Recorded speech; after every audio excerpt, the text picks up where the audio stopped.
Yay! Finally. Lucid9 part... I don't even know. I don't know why I even try to pretend that I'm keeping track of anything. So, I didn't record yesterday because my sleep was all fucked up and I didn't want to be like reading monotone and slow and dumb and, you know, more so than I already do. So, I want to know what friggin' happens. What happens next and stuff. So, last left off, we got up to the roof. We threw Rui over the wall into a pool, and she swam out. And then Ryota caught us, and we stabbed him in the stomach with his own knife. And then I guess he kind of grabbed us, and we both went over the edge into the pool. And now we are waking up in the hospital. Let's see, yeah, so apparently I haven't woken up yet, or every time I do, I start thrashing around, freaking out, screaming for Rui, and they gotta sedate my ass with tons of Valium. Here comes a candle to light your bed, to light you to bed. Here comes a chopper to chop off your head. Chip, chop, the last man's dead. Sometimes I really wonder about children's nursery rhymes. Why do we let young kids listen to such twisted ideologies?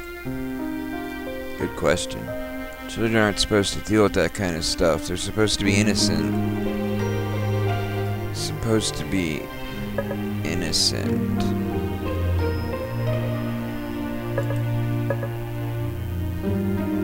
Alright, we can't get to it from here. I was gonna pull up the picture of him as a little kid and drive that point home. Jack and Jill went up the hill to fetch a pail of water. Jack fell down and the world suddenly feels warm. What is that?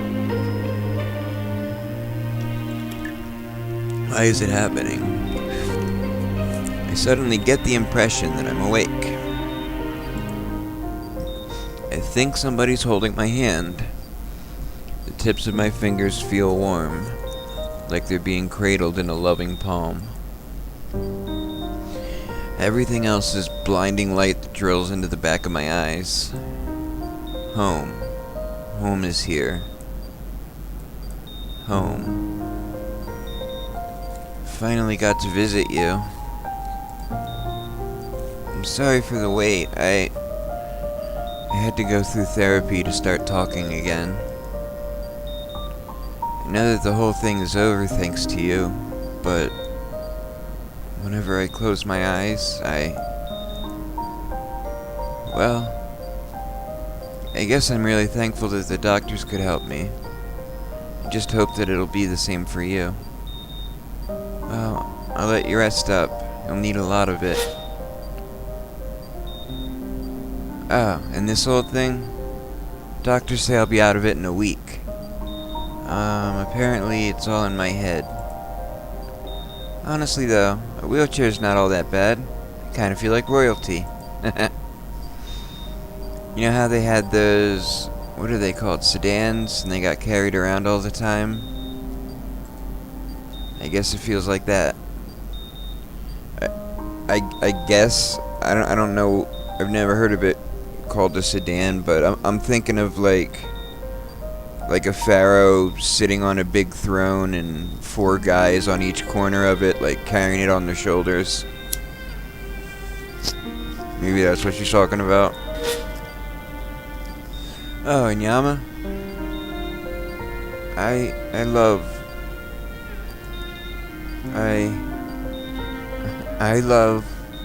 laughing at your grades. So hurry up and get well, dummy. Not even awake, and she still can't say it.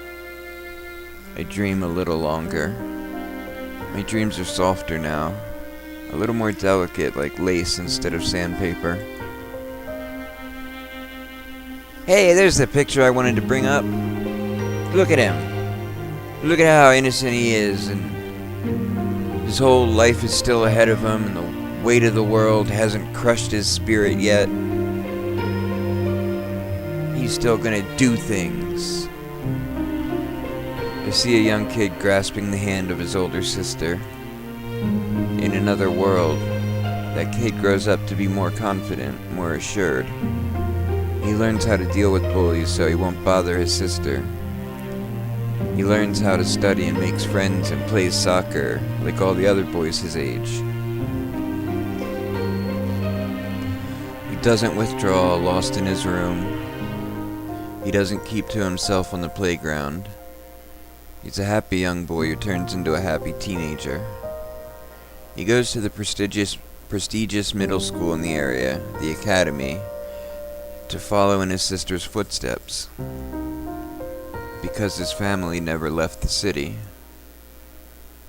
His family never fled to a suburban little town 3 hours away from Isamu.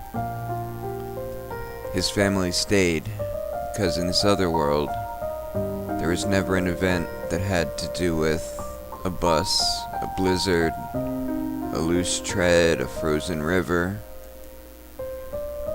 So the young boy also stayed. Maybe he meets a lively orange-haired girl at this middle school. Maybe he befriends her because she's lovable and bright and impossible to dislike.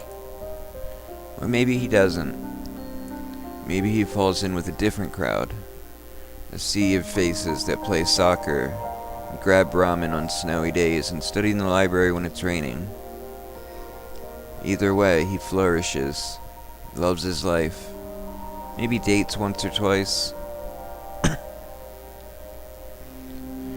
He studies hard for the college entrance exams, and he passes with flying colors in this other world. He makes it into the university of his dreams. He studies something that he loves. He graduates, finds a girl, gets married. Maybe she has orange hair, maybe she doesn't. He finds a good job. He has kids, smiles like an idiot when his daughter wraps his finger around his pinky. He'll name her after his sister. The one who's alive and well, who married a decent guy and had kids of her own. Then that boy who turned into a teenager, who turned into a man, will wake up one day and he'll be happy, he'll be whole, and he'll be wondering if this was all there was to life.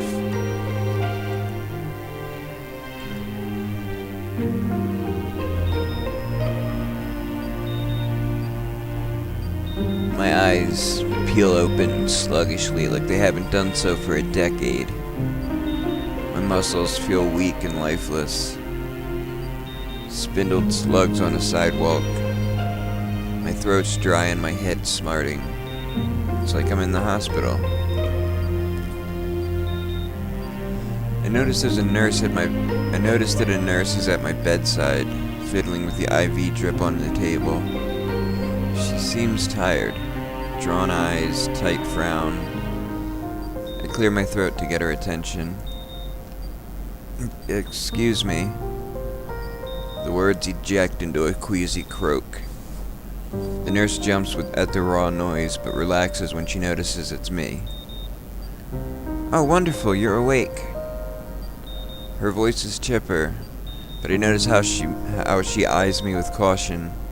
Like I'll lunge out of bed and strangle her if she makes any sudden move. Do you remember your name?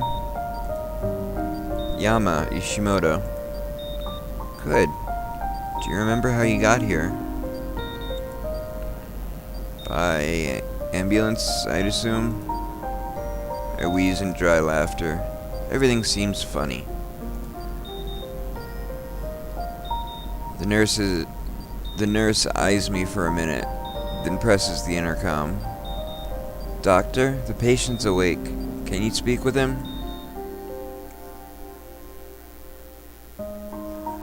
They give me a basic physical exam, followed by a psychological inventory. I give all the answers I think are correct and expect an imminent release. I'm ready to get back to my life. Instead, they take me to a room with a plush couch and a contemporary lamp, where a man sits in an armchair and tries to get me to talk about my life. Therapy. I've been through it too many times. It's gotten quite old over the years. I'm so familiar with the proceedings that I can resign myself to playing mind games with a therapist. Can I predict before he asks? Can I redirect his questions? But it's not such a smooth and humorous process. Therapy makes me recall everything. Breaking limbs with a pipe, my own two hands, driving myself insane, stabbing someone in the gut. During the first session, I black out. They tell me later that I crumpled into a ball and refused to respond to anything until Rui came. Rui, now out of her wheelchair. "You've been in the hospital for 2 months," she said.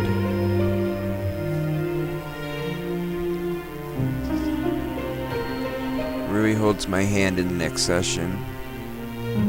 I squeeze it until I'm afraid I'll snap her fingers, just like I snapped those bones. She whispers, "You're innocent. Don't you worry. It was all Ryota's fault. You're a victim." I still feel blood on my hands whenever the sessions are over. I go to the bathroom to wash my hands once, twice, 5 times over.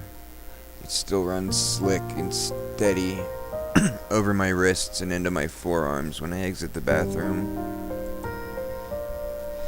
I stop speaking for a few days. There's nothing to talk about. I have too many sounds to remember, too much cacophony thrumming in the space between my ears.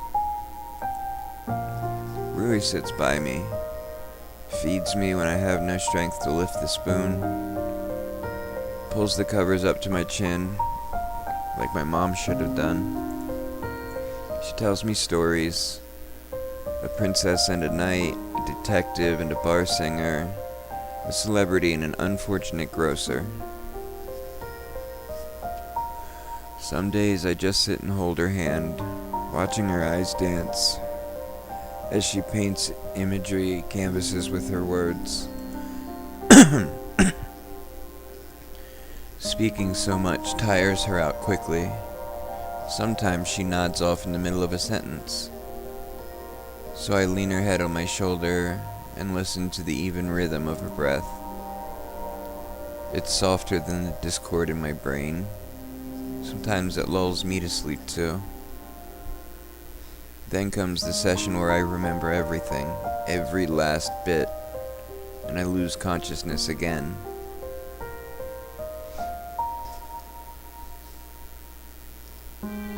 They say that they found me standing on the hospital rooftop, leaning against the banister with my arms spread wide, as if I was welcoming the city into a warm embrace. They instantly rushed me down, terrified that I'd try to kill myself. "Calm down," I said. My mind was distant. I was just enjoying the view. They didn't believe me, so I'm confined to my room for a while. No one's allowed to see me except Rui, not even my own parents. They say it's because I didn't react well to their presence when I was delirious.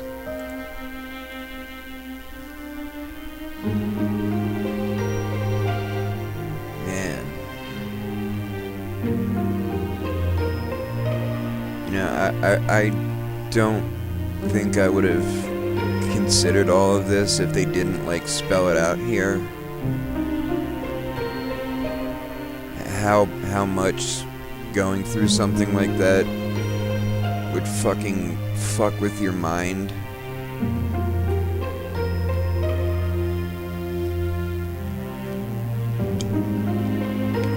So, like the beast with his beauty, I'm holed up in a hospital room, counting the days until I can pass the psychology inventory.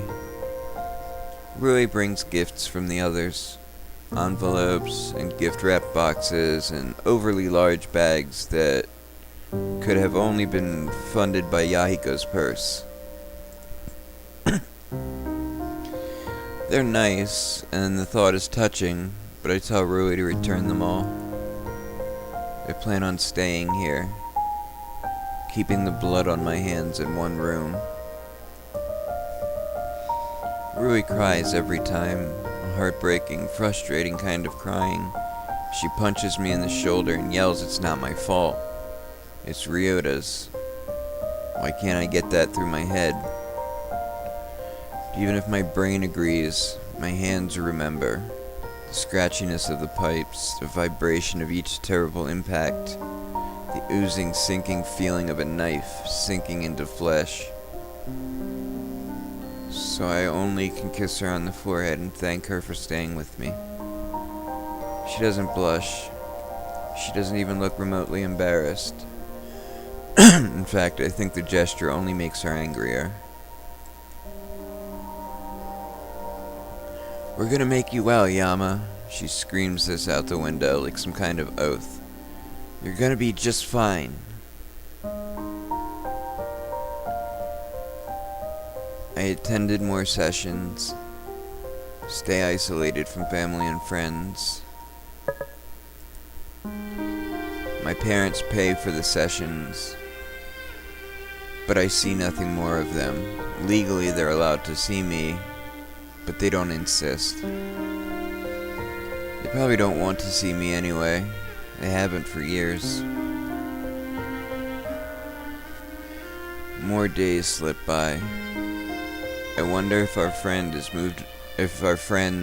have moved on with their lives, gone back to school, preparing for the university exams, started dating. When I start speaking again, I ask Rui how long we've been at the hospital. 2 months and 2 weeks, she says. Is that it? Feels like so much longer. I continue sessions, go for walks, eat hospital food. I think I start to heal, because the words feel a little less empty with every passing day. It's not my fault. I decide to say this in the mirror every morning, even if I don't believe it. Maybe if I say it enough. Maybe if I raise my chin and put my hands on my hips. Maybe if I act like I believe it, then I'll believe it. I know it's not my fault. It's not my fault. It's not my fault. I stare into my reflection, meaningless words pouring from my mouth. Mirror, mirror on the wall, who's the most broken of them all? It seems to whisper back. Broken you may be, young man, but I see one broken more still. Someone with nothing but blood in his eyes and no person to love. Someone who fell into darkness until one day, to ease his pain, he had suddenly become a serial killer. Mirror, mirror, couldn't I have become that man myself? In another world, a boy, damaged by an accident, growing up alone and reserved with nothing but the shadows as his constant companions. That boy could grow into a twisted teenager who could grow into a twisted man. But I think I understand. None of that happened. What more do I need to worry about?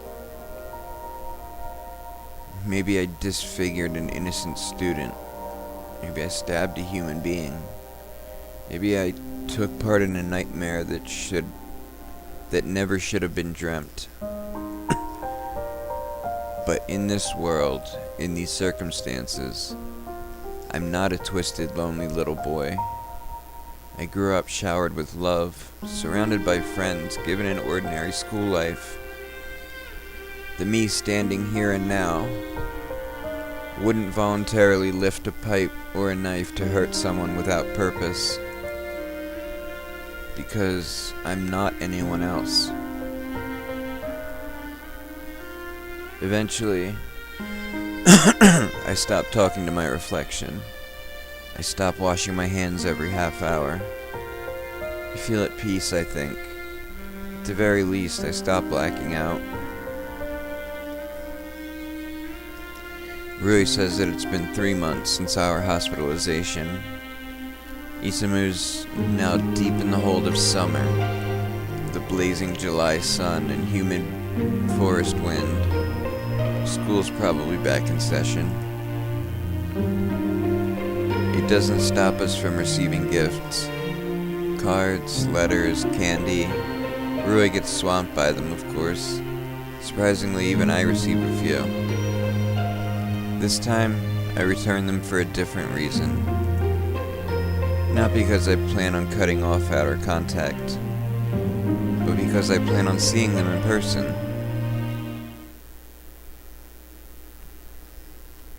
The both of us go through more psychology tests.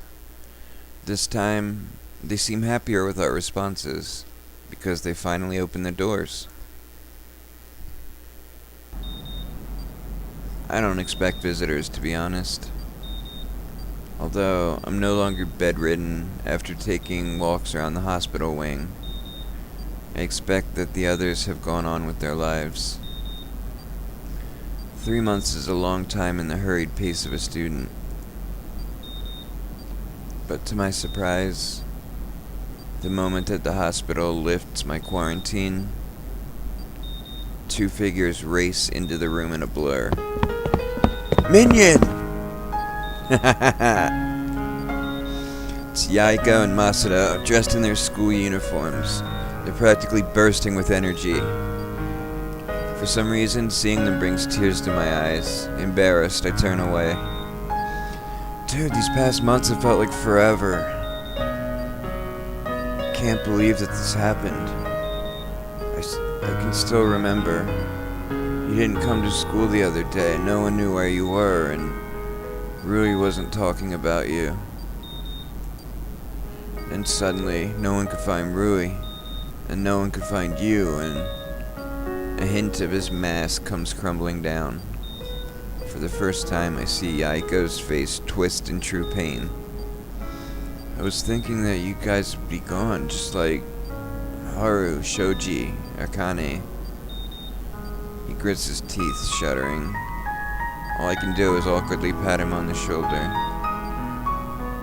I've always known that each of Mr. Ryota's victims were connected to Yaiko, but for some reason, I'd never actually considered what that did to Yaiko. It's amazing, really. How could Yaiko even stay standing? How could he still smile, still laugh, even as people he knew were dying?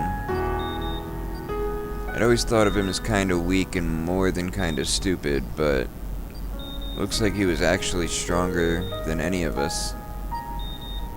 He was even right there at the scene of Shoji's death, saw him die with his own eyes. At the time, the scene looked suspicious, but now that I think about it, wasn't Yaiko just trying to prevent a suicide? Man, it took you this long to figure that out. Wasn't that why I found Shoji in the river? I almost want to ask about it, but something tells me Yaiko's had enough. Well, I'm okay, apparently. Yaiko stands, his mouth turning up into a forced smile. Yeah, I guess so. But still, I didn't do anything.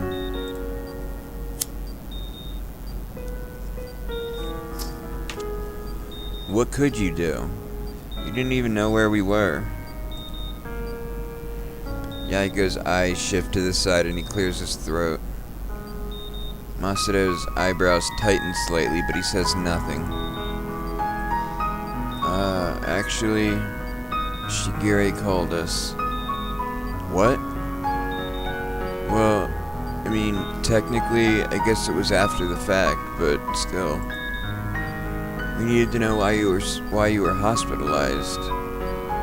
So we kinda just piled on a bunch of questions. She explained everything. The cases, your investigation. She said we deserved to know. Shigeri told them? Why would Shigeri tell them? It simply doesn't make sense. At the very least, she would be wasting her time. Beyond that, she'd be spilling confidential info with no clear purpose. So, well, we told Akira and Misaki, since Akira is the best friend of Rui and Misaki knows you both. And Elizabeth ended up overhearing. Apparently Shigeri told Ari. So, cool. So everyone that we care about knows what went down.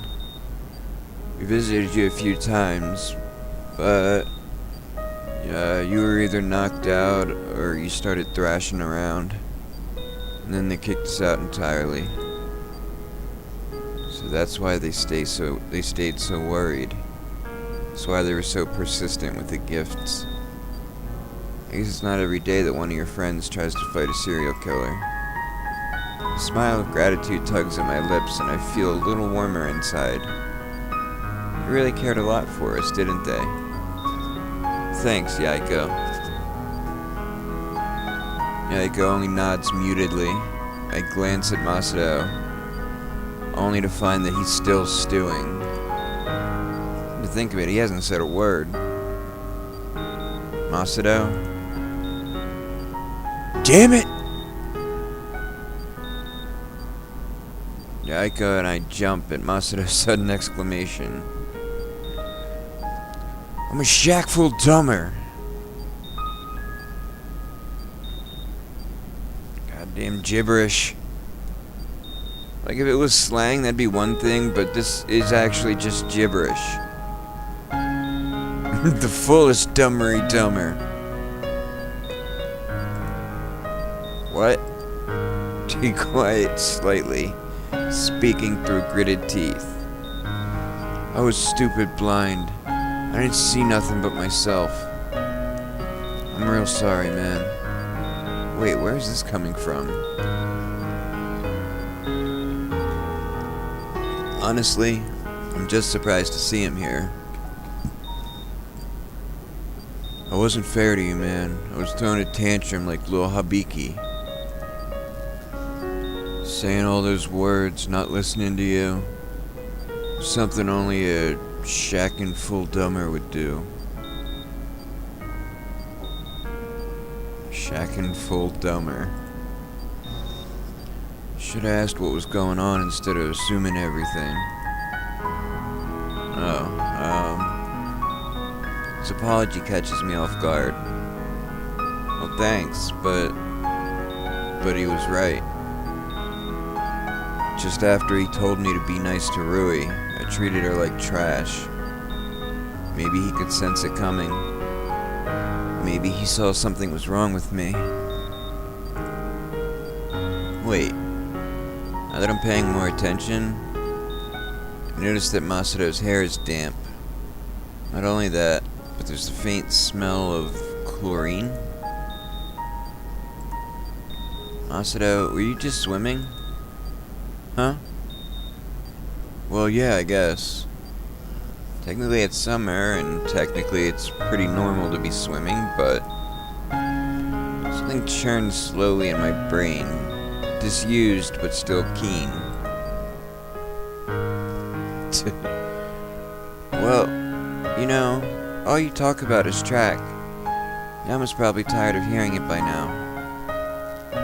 But I don't just run, I can swim too. And do basketball. Do basketball. Masato can swim. Oh! In fact, he can swim well.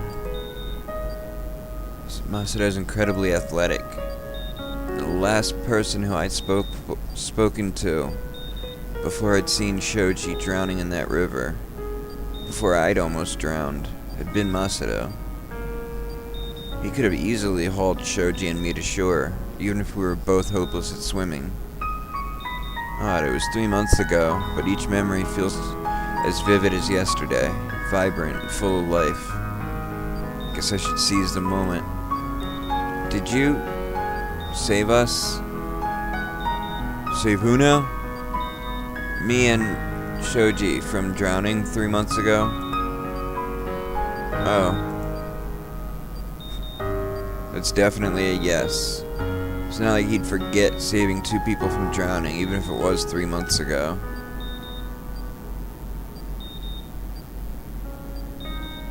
Shit.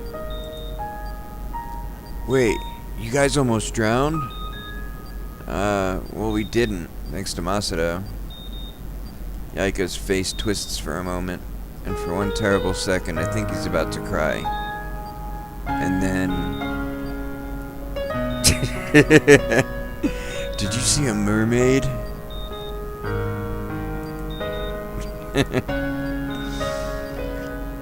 Now, my good minion, this is a very important question you must answer. There was a mermaid, wasn't there?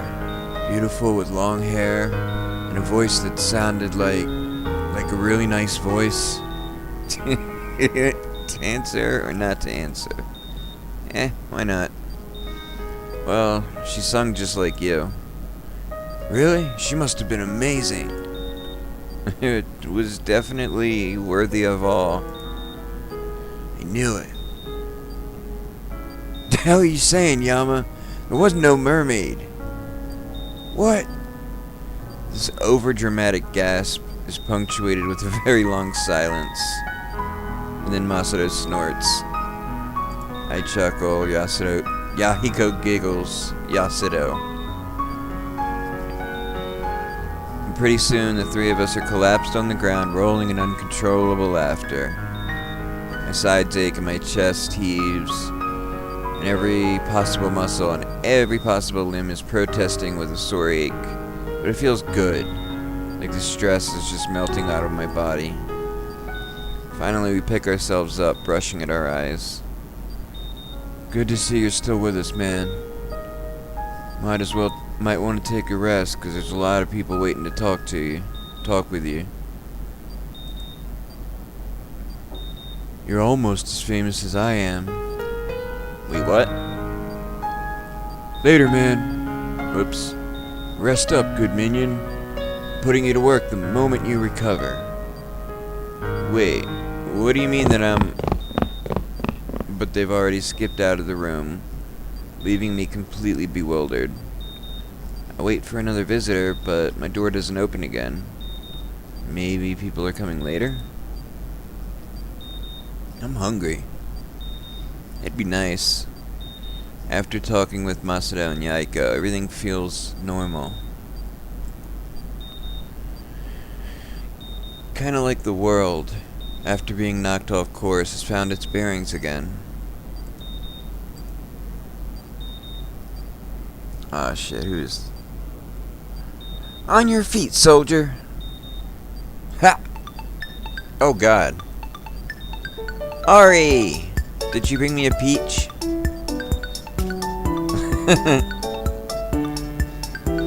I startled out of my beauty sleep to find that Akira, Ari, and Elizabeth are seated in chairs next to my bed. For a moment, my groggy mind scrambles to piece together reality. Right, hospital. They must be visiting me. Oh hey, it actually worked. But he seems a bit disoriented. Well, we simply can't have that, can we? Sick, Amari.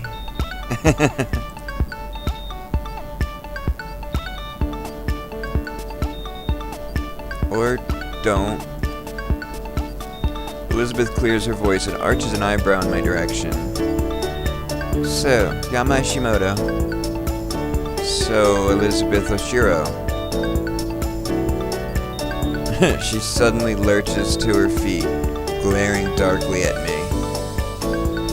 I want to know why the bloody hell you were thinking... What the hell you were thinking when you decided to do something so balmy? Going to face a known serial killer alone, unarmed. I can't think of the accent. Not that I'd be good at it anyway. Just what were you planning to do? Sneeze on him? Her chiding? The fuck is... Chitting catches me off guard, but it doesn't grate on my nerves. It actually seems caring in the weirdest way. Because it is caring. It is unavoidable. Yama is the protagonist. Precisely. It's exactly something that, say, the main character of a novel would do. Well, this isn't a bloody novel. Correct. It's a visual novel. You know what? I'm not even going to ask. Yeah, that one's beyond even me. I relax against my pillows. Their energetic presence lights up the room.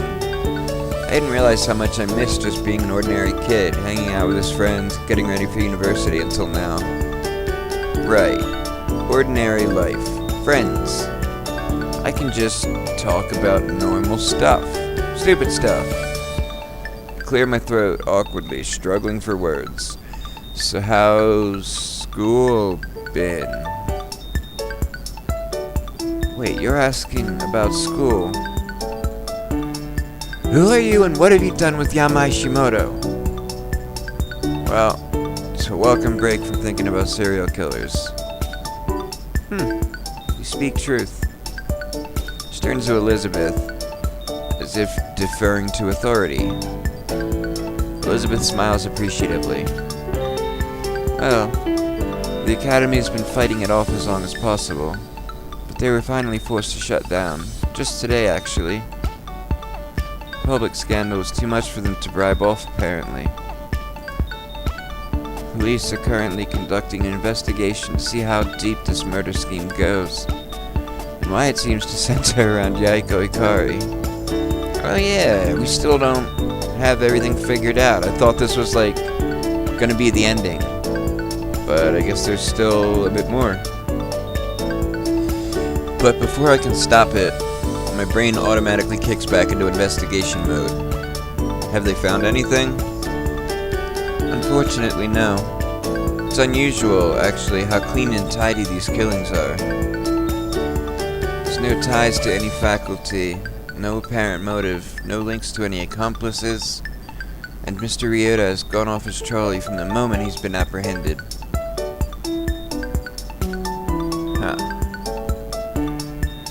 Right, so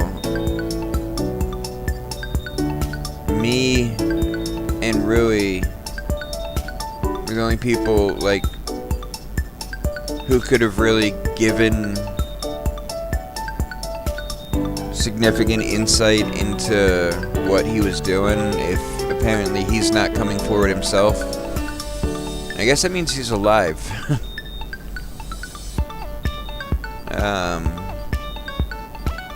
I lost my train of thought.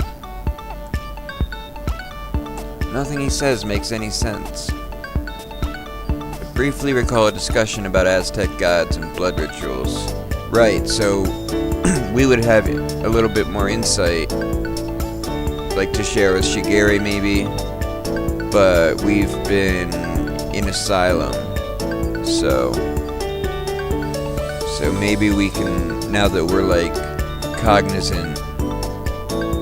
Is that the right word? Cognizant? I don't know, I'll look it up later. But, now we should be able to maybe figure out the accomplice. Because there was 2 people. And I was very suspicious that the accomplice... I think we know that the accomplice is the mole in the police department. And, like, I thought it was the chief, the one that they have a graphic for. I can't remember their name. Oh, what if the mole's Elizabeth's dad? He's the commissioner. It seems so far away. Yeah, I'm not very surprised. But why could he mask his insanity so well while he was a dorm manager? It's practically a personality Hey, Elizabeth, Yama's supposed to be resting from that. No, it's fine, Akira. This is important stuff. Nope. You need to rest. Rui's orders. I can rest as much as I want later. Isn't the academy closed?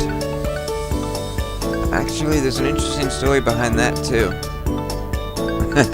Akira expels an exaggerated sigh, but I'm already honed in on Elizabeth's words. What do you mean? Don't you find it odd that there are no reporters hovering around? That you haven't received a single request for an interview? Maybe I'm not cute enough. Oh, for the love... They haven't been around Rui's room either. Oh, and she puts it that way. It's definitely suspicious. I would have thought this kind of juicy scandal would draw reporters on, like, carrying birds to a corpse. So there's no news coverage? They covered Mr. Ryota's killing spree and arrest, but there's nothing on the closure of the academy. It's as if the National News Network is simply ignoring the fact that it all happened at school. Wait, what? But the job of the news is to inform the people. Yeah, that sounds like mainstream media for you. Shit, I forgot what I was gonna think again. Sorry. One would hope, but in this case, there's not a peep from them. Oh, right. I wonder how the two students that were tied up are. Bet they hate me. I would hate me. Fucking beat the shit out of them with a pipe. Sober silence falls over the room. No news for closing the academy? Come to think of it, CNN used to cover the murders extensively, but I haven't seen much from them recently. Maybe that's just because I don't watch the news much. So maybe the fact that so we kind of learned from I forget the teacher's name already. Yamoto.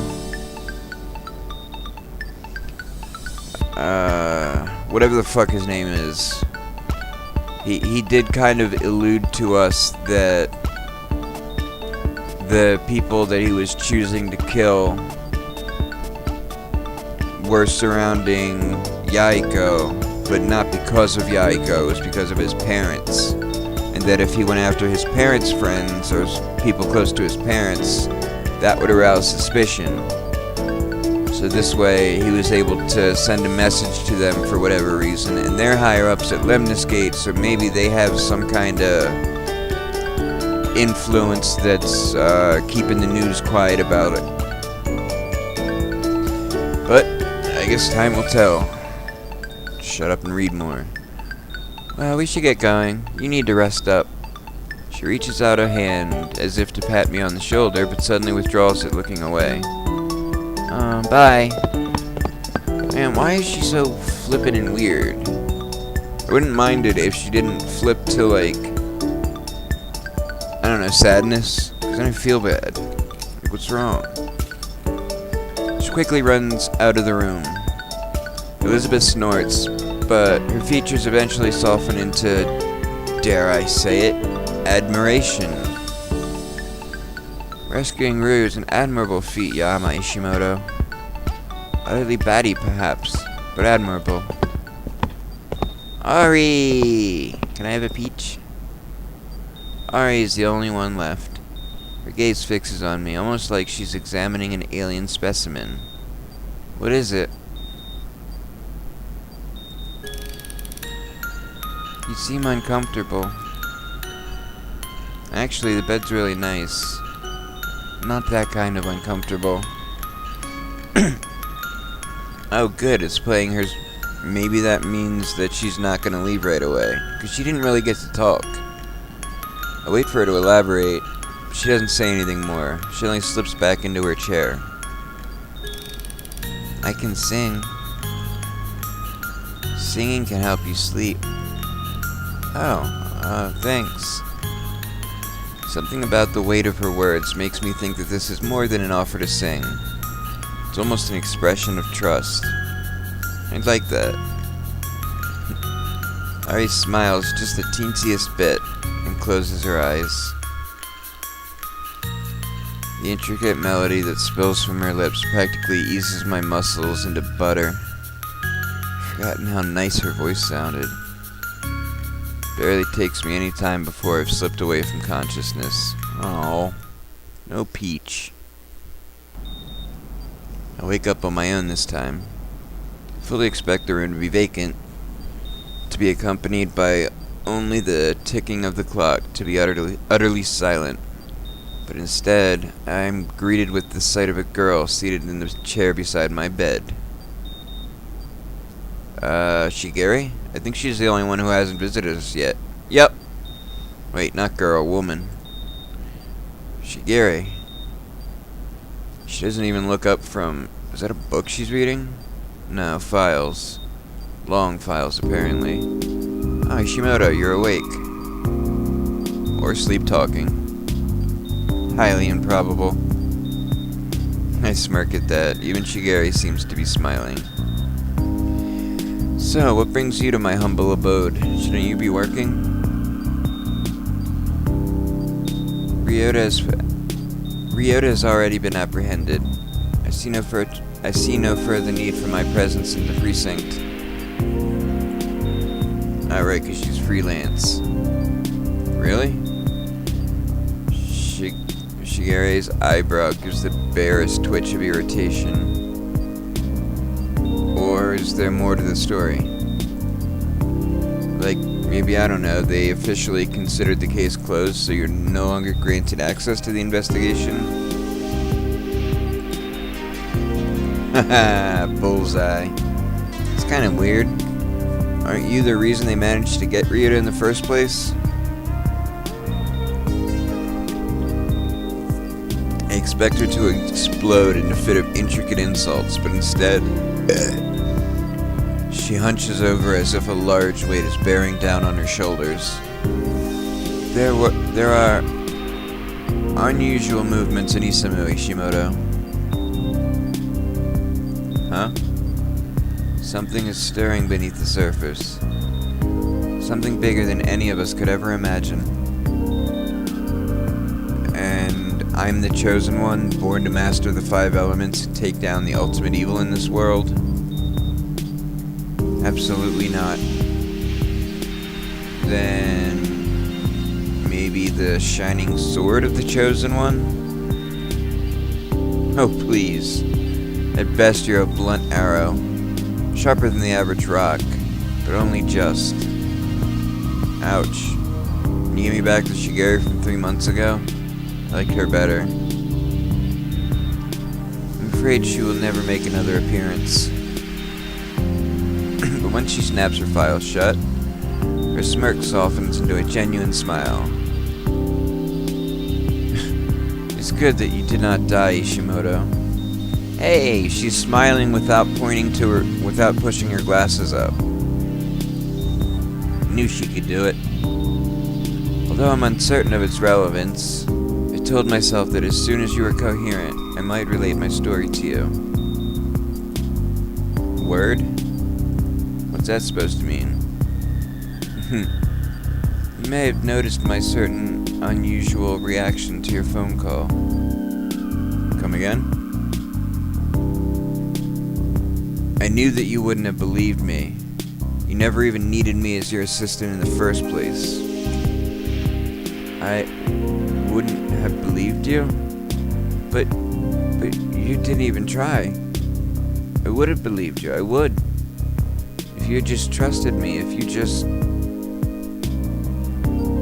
Oh, now that you mention it. I'd never seen that Shigeri that emotional. not even when we ran into Natsuki. For time's sake, as well as the sake of your interest, I shall keep my tale short. Despite her confident start, she gives a marked pause before she continues. I get the feeling she hasn't talked about her story very often. Somehow the idea makes me feel special. I was difficult to get along with in my youth. Only in your youth? I think automatically, but I keep my mouth shut. Most decided to keep their distance from me. As a method of coping, I kept to books. Hence her occasional bursts of ridiculous vocabulary, I guess. Shit. For the most part, the majority of my peers were inane and superficial. Losing their acquaintanceship was no loss. However, one day, a boy approached me. The very traits that others hated so much about me, he found fascinating. Oh, you had a boyfriend. He became my truest friend over time. I have few memories apart from him. We even decided to engage in matrimony as we studied in university. After, of course, we found stable jobs. Oh, you were married? You were married. We guessed at that when we first met her, and we thought that she would be married or something, but she didn't have a wedding ring and there was no tan line, so she didn't take it off. I finished my schooling within 2.5 years. At which point I began my detective agency. Wait, 2.5 years? That sounds crazy. She must have taken max units, enrolled in classes over interims, studied without breaks. I technically graduated high school in 2 years. I went to high school for 3 years, but I completely failed everything the first year, and then I had to do the first year over again, but I wound up catching up and then some, and then I finished everything my junior year, so I graduated a year early.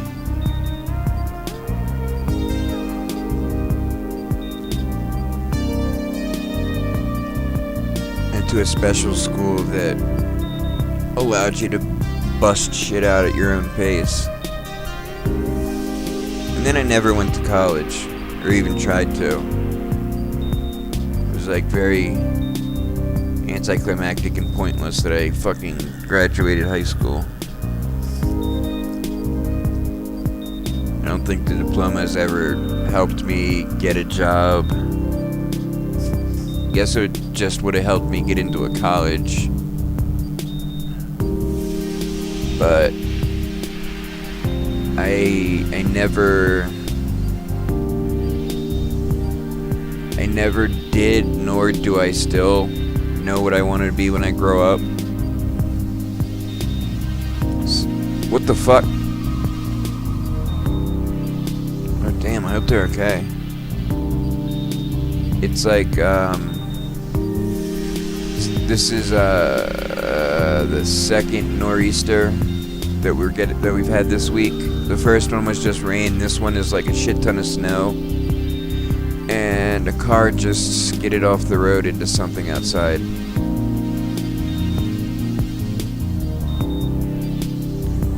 And that's enough about the story of my education and lack thereof, because I could not decide on a direction to go in, so I just went in no direction. That sounds crazy. Oh, already said that. I dearly loved my field of study, and I greatly looked forward to my field of work. Aside from the late nights, it was of no difficulty. Somehow I find that hard to believe. At any rate, one of my first cases was worked in conjunction with the police. There was a particularly vicious triple murder, closely related to the family of my betrothed. He put forward a suspect. I believed his mind to be clouded by emotion and disregarded it. So, he left and found another detective. I wince at the idea. Must have really hurt her pride. Shigeri notices my reaction and raises an eyebrow.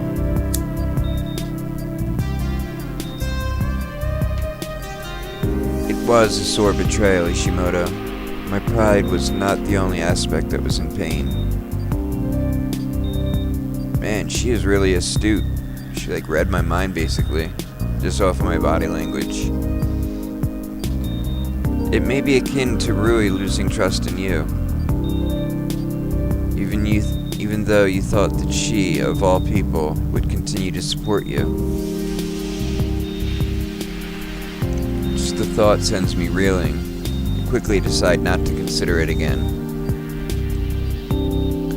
The suspect that my betrothed put forward was eventually, as I suspected, found to be innocent. Except, no sooner after receiving his verdict, the allegedly innocent man tracked my betrothed's residence and... She pauses.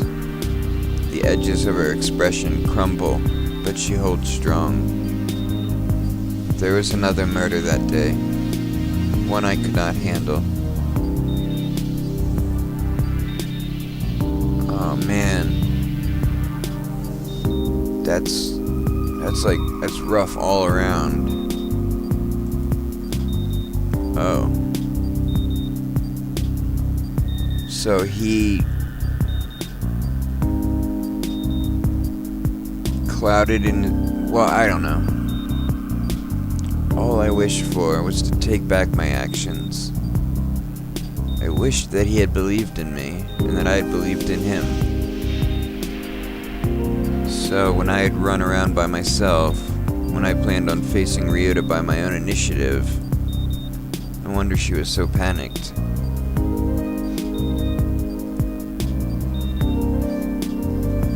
A repeat in history, a sickening time loop. Shigeri doesn't deserve that. Thank you for telling me. She only shrugs wordlessly. It may help your resolve when it comes to Rui. Learn from my mistakes, Ishimoto. This is my gravest instruction. What do you mean? What does it have to do with Rui? Leave no regrets. That is all I mean. No regrets. Is she telling me to just start dating Rui? Just like everyone else? The thought seems odd. Kinda trivial. Maybe the past 3 months contribute to that. Shigeri notices my uneasy expression and stands to her feet somewhat abruptly. Regardless, there are other matters I must attend to. But you have earned a well-deserved rest, as well as this. She extends a white envelope. A flat white envelope to me, stamped with pay stub. Yeah, 'cause she said that we would be compensated after she fired us. Wait, what's this? Your pay. I dare say it's deserved. But you never said you'd pay me. I mentioned it multiple times, actually. You simply did not listen. She pushes the envelope into my hand. My fingers numbly accept it. Oh wow. Thanks. It's unexpectedly generous of her. No, she's generous as hell. She paid for us all to fucking go to the park for no reason. Just 'cause we asked her. Farewell, Ishimoto. Rest up. She whisks out of the room, leaving me with the envelope. Wow, I never thought she'd actually pay me. She didn't seem like the type. What are you talking about? Hesitantly, I tear open the envelope and unfold the sheet of paper inside. It's an official-looking invoice with 3 printed lines, accompanied by a scribbled note. Income, 100,000 yen.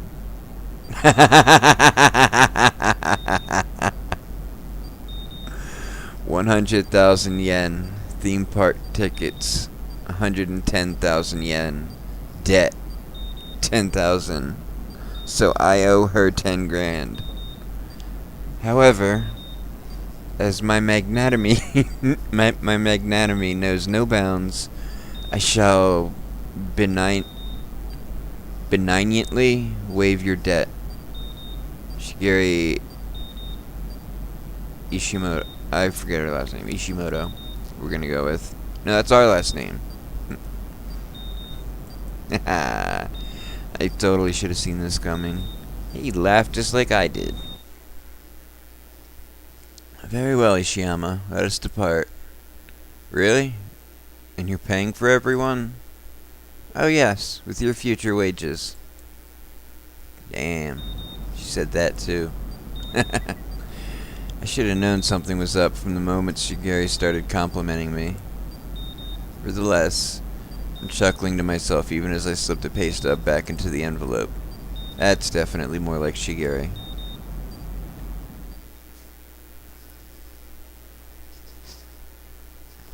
Still grinning, I settle back for some more sleep. I note with satisfaction that the heaviness in my limbs is much less substantial than before. I think we're gonna cut it here and go to the next piece. Although, I don't know. Maybe I want to see who's at the door. If it's Rui, I'll talk to her too. If it's not, I'll cut it. Someone actually knocked. Who'd have thought? Come in. Oh! Okay, well, we'll see what she has to say too. I forgot all about her. This time it's Misaki who slips through the door. She wordlessly walks over to my side and embraces me. I stiffen awkwardly at her touch. Miki? I'm so glad you're okay, Yama. When I heard they were allowing visitors, I rushed here as soon as I could. I was starting to think I would never see you again. She drops off into silence for a moment. I feel her fingers clutch at my hospital gown. Yahiko and Masato told me about the investigation, about your involvement with the case. Yeah, I'm sorry for not telling you. You didn't have to. I just wanted to say you did well, Yama. The simple words make my throat swell. Before I can respond, she releases me, settling in the chair nearest my bed. I immediately take note of the stress weighing on her features. She looks a lot more tired than I remember. Something wrong? It's just something about the case still worries me.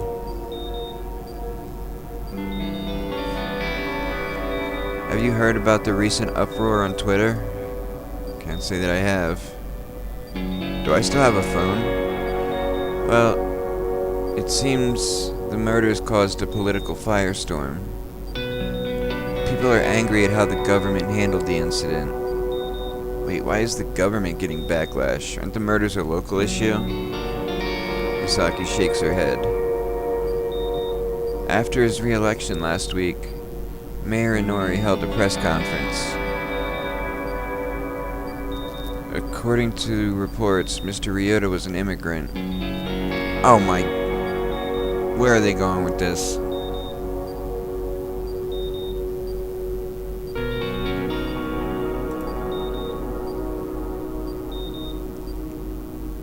Not many are happy that a foreigner was able to murder innocent civilians within their borders.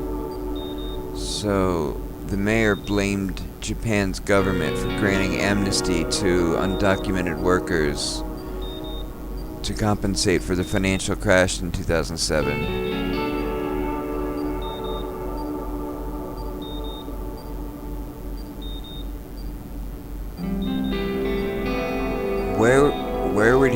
from. He even proposed for Isamu to break away from the country's incompetence by becoming an independent state.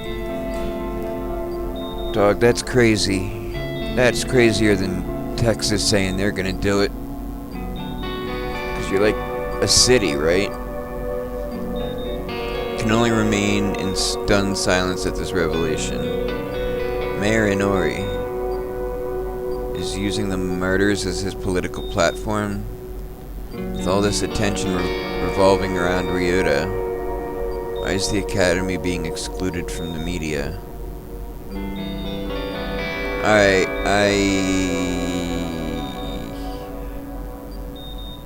I withdraw the accusation I was about to make. Do you know if they mentioned the Academy at all? They haven't. That's what worries me the most. Yeah, because if he's gonna secede from the nation, he's not gonna want his school, his, high standing hoity-toity school to have its name tarnished. It's almost as if she trails off, seemingly lost in thought. As if what? As if someone were attempting to cover up the school's involvement. Yeah, that's... whatever. A cover-up? You know, it's a bit of a stretch, but listen to this. She retrieves her phone from her pocket. Remember how the Academy has quite a few sponsors? No, I didn't. Isn't that why it's so prestigious? You know, career day and all? Oh. Exactly. So I figured, what if they're afraid of people knowing that they were affiliated with a school who hired a murderer? Then how would they be able to censor the media? That, I still don't know. She says this dejectedly, sinking into her seat. Yama. Yeah? Aren't you angry? Angry? At Mr. Ryota, the media, at fate. You didn't deserve any of this. You've already gone through so much. Yet it happened anyway. She clenches her fist and an uncharacteristic shadowing veil across her face. That is because life is cold and uncaring. It just is. Maybe she's right. Maybe I should be angrier. But all I feel right now is just relief. Everyone's safe. That's all that matters to me. I see. She expels a heavy sigh. Seeing her this distraught's a little unsettling, to say the least. I guess these past few months haven't been easy on anyone, even Misaki. She should be fretting over entrance exams, or modeling stints, or social drama, not over her friends almost being murdered. The somber thought prompts me to ask her about school. Since the academy's closed, do you know where you'll be transferring? No. The shift in her eyes tells me she hasn't given it much thought. Have you been studying, at least? Aren't the university entrance exams coming up soon?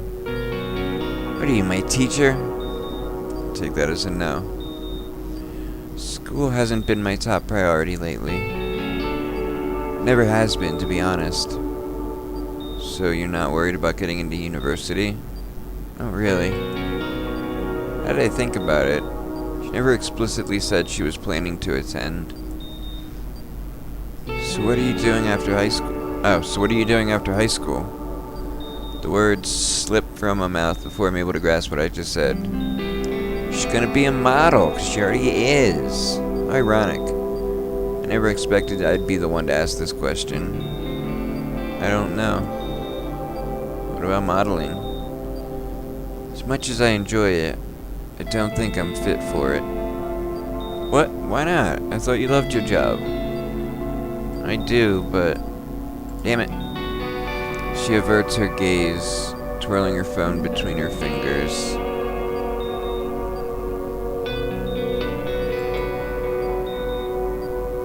I went into the business for the wrong reasons.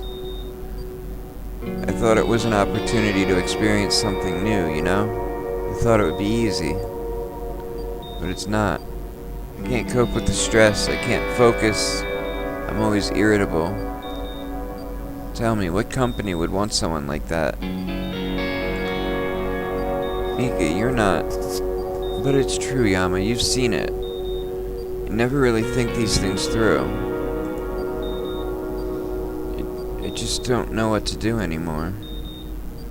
As strange as it seems, Misaki seems genuinely concerned. I take a moment to really consider her situation. The Misaki I know couldn't care less about failing. As long as she had fun doing what she wanted, that was all that mattered. If you really love being a model, then keep doing it.